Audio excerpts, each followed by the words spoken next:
à toutes, bonjour à tous, bienvenue dans cette nouvelle édition du journal de 8 Mont-Blanc. Nous sommes le mercredi 27 février 2019. Voici les titres que nous allons développer ce soir. On retrouvera Juliette Vincent-Seigné et Victoria Lopez au Salon de l'Agriculture à Paris. Elles ont fait la rencontre d'un agriculteur de l'Avent Pays Savoyard, habitué du salon. Et vous avez peut-être fait partie des scouts de montagne de Chambéry quand vous étiez enfant. Ils s'entraînent régulièrement pour mettre en pratique tout ce qu'ils ont appris. Nous sommes allés à leur rencontre en Maurienne. Reportage dans ce journal. Donc ce journal avec la plus grande ferme de France. Le Salon international de l'agriculture bat son plein à Paris. Plus de 600 000 visiteurs sont attendus pour cette 56e édition. Une centaine d'éleveurs savoyards et haut-savoyards ainsi que des acteurs de la filière sont présents pendant la semaine. Ce mercredi 27 février était placé sous le signe des Savoies. Pour l'occasion, une délégation d'officiels a fait le déplacement.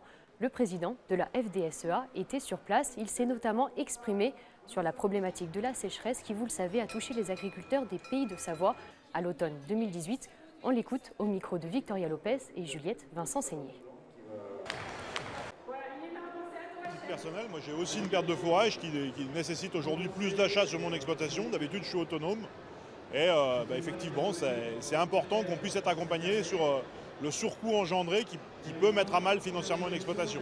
Mais c'est vrai qu'on a aussi des situations beaucoup plus critiques que la mienne, hein, avec des gens qui ont vraiment perdu beaucoup de fourrage et qui sur des exploitations où aussi on demande aux gens de se structurer avec beaucoup d'investissements, un investissement qui est lourd dans nos territoires de montagne.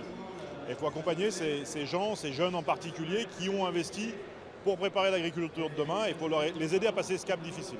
La FDSEA, avec les jeunes agriculteurs, on a saisi avec la Chambre d'agriculture aussi l'État, nos DDT, pour les alerter sur cette situation, monter un dossier de calamité au niveau national pour faire reconnaître notre état de sécheresse, mais aussi intervenir au niveau régional, à travers aussi notre fédération régionale. On a eu une très bonne écoute du conseil régional pour accompagner la situation de crise qui est vécue par nos éleveurs.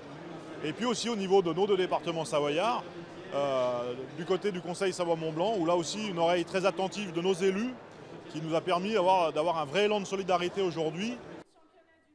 Et les agriculteurs sont donc présents en nombre sur le salon. Victoria Lopez et Juliette Vincent-Seigné ont rencontré un habitué de l'événement, un éleveur de l'Avent Pays Savoyard. On l'écoute.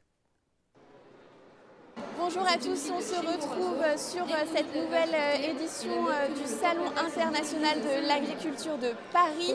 Le stand Savoie-Mont-Blanc est au cœur du pavillon numéro 1, près du ring des concours. Une centaine d'éleveurs et d'agriculteurs de Savoie et de Haute-Savoie ont fait le déplacement pour l'occasion et nous nous trouvons justement avec André Montmailleur qui est éleveur à 13 dans l'Avent Pays Savoyard et il répond à nos questions sur 8 Mont-Blanc. Merci d'être avec nous. Alors première question, vous êtes un grand habitué du salon de l'agriculture. Un grand, pas forcément, mais depuis longtemps, oui. J'ai été un fan du salon, puisque j'ai fait de 89 jusqu'à 2000, où j'ai présenté des animaux toutes les années. Et après, je suis revenu en 2011 en tant que juge.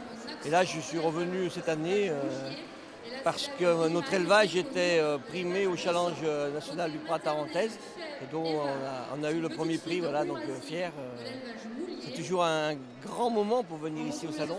Une problématique qu'on évoque souvent, c'est la relève, les jeunes agriculteurs. Est-ce que vous, en tant qu'éleveur, sur votre domaine, vous êtes confronté à cette problématique ? Eh ben, on va l'être, puisque nous sommes 4 associés. Sur les 4 associés, il y a 3 qui commencent déjà à avoir de l'âge, voilà, plus de la cinquantaine. Donc on s'approche, on va plus vers la fin que vers le début. Donc on envisage là la rentrée d'un 5e associé plus jeune pour anticiper la suite. Et puis après derrière beaucoup d'autres. Donc il faut faire en sorte de créer des exploitations. Bon, nous sommes en un GAEC, on a la chance d'être en GAEC.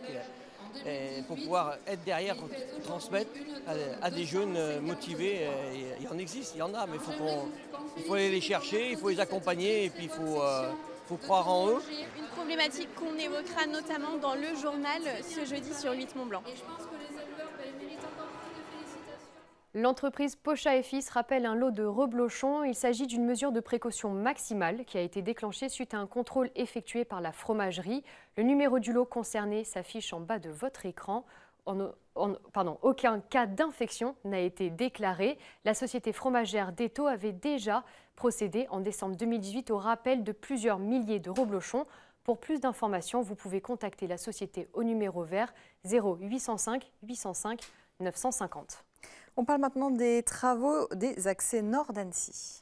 Dans les cartons depuis 2006, un contrat de plan État-région, les travaux d'aménagement des accès nord d'Annecy, ont enfin débuté au mois de janvier. 2 grandes phases sont prévues, le doublement de l'échangeur de Gillon et le réaménagement de la route départementale 1508 entre Annecy-Métessy et la Balme de Sillingy. Un chantier conséquent pour les 2 projets déclarés d'utilité publique qui a pour but de décongestionner l'agglomération annécienne.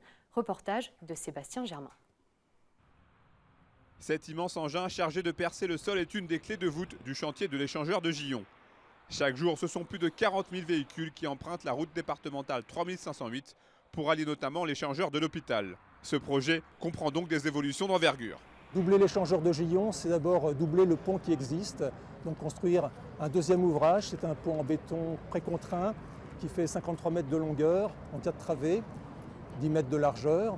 Une fois qu'on a fait ce pont, il faut raccorder dessus toutes les bretelles, toutes les voies.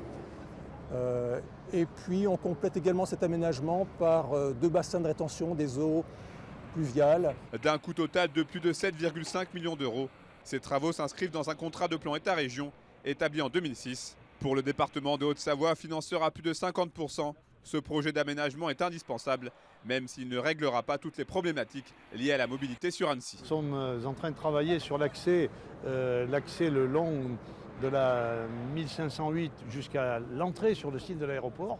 Nous devrons, pour continuer, imaginer le doublement du viaduc de Brassilly jusqu'aux autres sorties autoroutières d'Annecy.